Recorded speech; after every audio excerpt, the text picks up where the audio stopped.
సర్వత్రా ఆసక్తి నెలకొన్న తెలుగు రాష్ట్రాల ముఖ్యమంత్రుల భేటీపై పూర్తి అప్డేట్స్ ని మా ప్రతినిధి చారి అందిస్తారు. చారి, ఇప్పటికే ప్రజాభవన్ కి కొంతమంది చేరుకున్నట్టుగా తెలుస్తోంది. అధికారులు ఎవరెవరు చేరుకున్నారు? 6 గంటలకు మీటింగ్ స్టార్ట్ అవుతుందని తెలుస్తోంది. మీ దగ్గర ఉన్న అప్డేట్స్ ఏంటి? రైట్, సమావేశానికి సంబంధించినటువంటి ఏర్పాట్లన్నీ కూడా పూర్తయ్యాయి.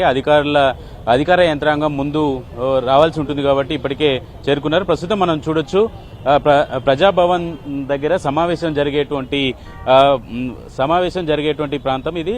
ఎదురుగా ఉన్నటువంటి భవనం ఏదైతే కనపడుతుందో దాని పక్కనే ఉన్నటువంటి భవనంలో ఈ సమావేశము నిర్వహిస్తున్నారు.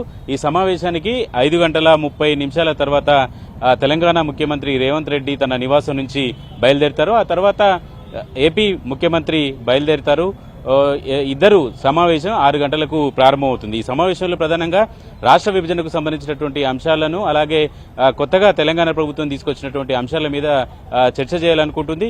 ఈరోజు ప్రధానంగా తెలంగాణ ప్రభుత్వం చర్చించాలి అనుకుంటున్నటువంటి అంశాలకు సంబంధించి రాత్రి జరిగినటువంటి సీఎం నివాసంలో జరిగినటువంటి సమావేశానికి సంబంధించినటువంటి విషయాలను కనుక చూస్తే ఏపీలో ఉన్నటువంటి 2-3 అంశాలని ప్రధానంగా ఫోకస్ చేస్తూ వచ్చినటువంటి పరిస్థితి అయితే కనపడుతుంది. ప్రధానంగా టీటీడీ తిరుపతి దేవస్థానం ఏదైతే ఉందో తిరుపతి దేవస్థానం యొక్క ఆదాయం కావచ్చు, దానికి సంబంధించినటువంటి ఆస్తులకు సంబంధించినటువంటి వ్యవహారం కావచ్చు, వీటిలో 42:58 నిష్పత్తిలో తెలంగాణకి వాటా ఇవ్వాలనేటువంటి ప్రతిపాదన కూడా చేస్తుంది. అలాగే తెలంగాణ పునర్విభజన చట్టంలో ఉన్నటువంటి అన్ని అంశాలు, తెలంగాణకి బెనిఫిట్ హక్కుగా వచ్చినటువంటి అన్ని అంశాలను కూడా తాము దక్కించుకోవటం అనేటువంటి ప్రయత్నంలో కాంగ్రెస్ అలాగే ప్రస్తుతం ఉన్నటువంటి ప్రభుత్వం చూస్తుంది. దీంట్లో భాగంగానే ఇద్దరు సీఎం రేవంత్ రెడ్డి అలాగే డిప్యూటీ సీఎం బట్టి విక్రమార్క కూడా ఇద్దరు తెలంగాణకు ఏం కావాలి, తెలంగాణ ప్రభుత్వం ఆంధ్ర ప్రభుత్వం ముందు ఏం డిమాండ్లు పెట్టాలనే దానికి సంబంధించినటువంటి కసరత్తు అంతా పూర్తి చేశారు. కొద్దిసేపటి క్రితం కూడా CM Revanth Reddy deputy CM బట్టి విక్రమార్క భేటీ అయ్యారు.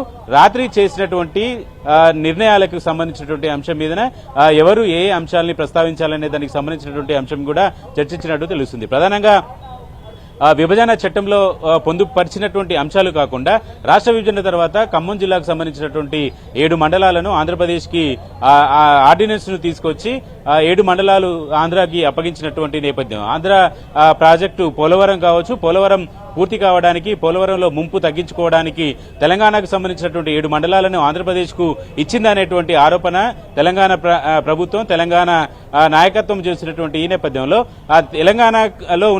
తెలంగాణకు ఉన్నటువంటి 7 మండలాల్ని తిరిగి ఇవ్వాల్సిందే అనేటువంటి డిమాండ్ని వచ్చేటువంటి ప్రయత్నం చేస్తున్నారు. మొదటి అంశం సభలో ఈ సమావేశంలో చర్చించేటువంటి మొదటి అంశం ఖమ్మం జిల్లాకు సంబంధించినటువంటి 7 మండలాలకు సంబంధించింది. ఆ తర్వాత నీటి కేటాయింపులకు సంబంధించినటువంటి అంశం మీద కూడా చర్చించాలనుకున్నారు. కృష్ణా బేసిన్లో కృష్ణా బేసిన్లో 811 టీఎంసీల నీళ్లు లభ్యమవుతాయని సిడబ్ల్యూసీ అంచనా వేసుకున్నటువంటి నేపథ్యంలో దాంట్లో 558 టీఎంసీల నీరు ఖచ్చితంగా తెలంగాణకి కేటాయించాలనేటువంటి డిమాండ్ను కూడా వినిపించాలనేటువంటి అభిప్రాయంతో ఉంది.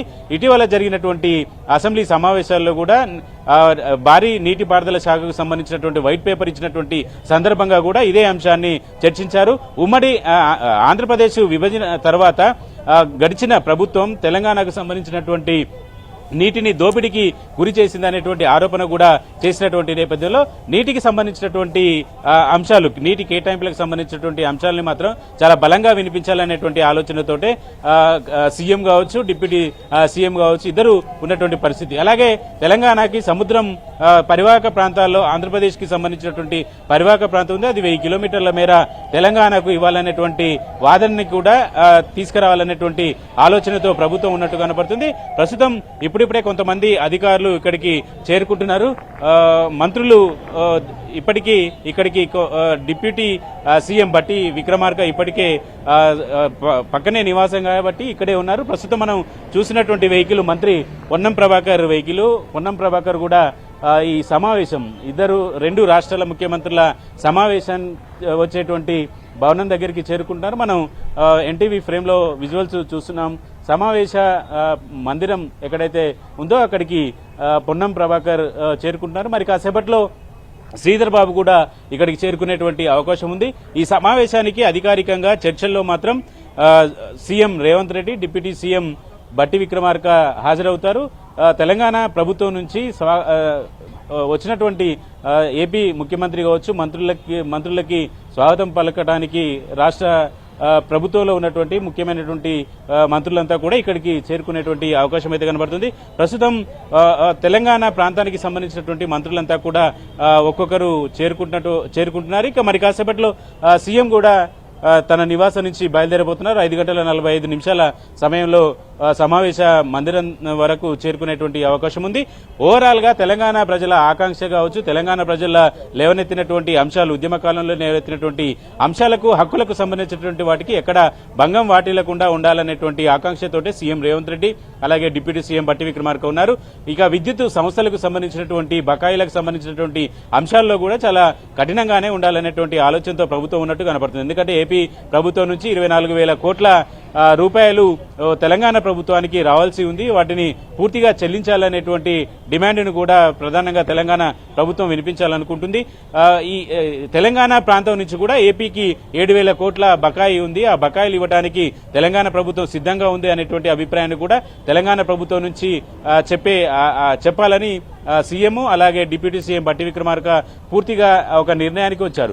అయితే ఏపీ నుంచి రావాల్సినటువంటి 24,000 కోట్ల బకాయిల్ని మాత్రం వెంటనే చెల్లించాలనేటువంటి ఒత్తిడి కూడా చేయాలనేటువంటి ఆలోచనతో తెలంగాణ ప్రభుత్వం అయితే కనపడుతుంది. ఓవరాల్ గా ఈ రోజు మరి కాసేపట్లో జరగాల్సినటువంటి ఈ సమావేశంలో మాత్రం కొంత వేడిగానే ఇష్యూస్ అలాంటివి కాబట్టి కొంత చర్చ అయితే జరిగేటువంటి అవకాశం అయితే కనపడుతోంది. Right, thank you Chari.